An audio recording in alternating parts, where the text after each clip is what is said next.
अभिमन्यू पवार. अभिमन्यू पवार. अध्यक्ष महोदय धन्यवाद. अध्यक्ष महोदय, औसा तालुक्यातील देतो संधी. बसा बसा. अध्यक्ष महोदय धन्यवाद. अध्यक्ष महोदय, माझ्या मतदारसंघामध्ये बसा. देतो. बसा. होऊ दे. देतो. बसा. अध्यक्ष महोदय, माझ्या मतदारसंघामध्ये यावर्षी अतिवृष्टी झाली, त्यामुळे शेतकऱ्याचे अतोनात नुकसान झाले. सदरील शासनाने पंचनामे पण केले अध्यक्ष महोदय, आणि नैसर्गिक आपत्तीच्या निकषांतर्गत जे काही बाधित शेतकरी आहेत त्यांना आर्थिक मदत पण मंजूर झालेली आहे. पण अजून केवायसी पण झाली. सदरील निधी वितरणासाठी महसूल विभागाने शासनाकडे यादी सादर केलेली आहे, परंतु अद्यापही आमच्या शेतकऱ्यांना मदत मिळाली नाही.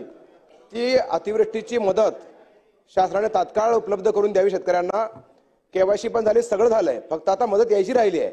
घोषणा पण केली शासनाने, पण त्यामुळे शेतकऱ्यांना आज शेतकरी हवाल दिलाय. शेतकरी आर्थिक मदतीची वाट पाहतोय. शेतकऱ्याला तात्काळ आमच्या मतदारसंघातल्या नाही, जिल्ह्यातल्या सगळ्या शेतकऱ्यांना तात्काळ मदत द्यावी ही विनंती मी आपल्या माध्यमातून शासनाला करतो. धन्यवाद.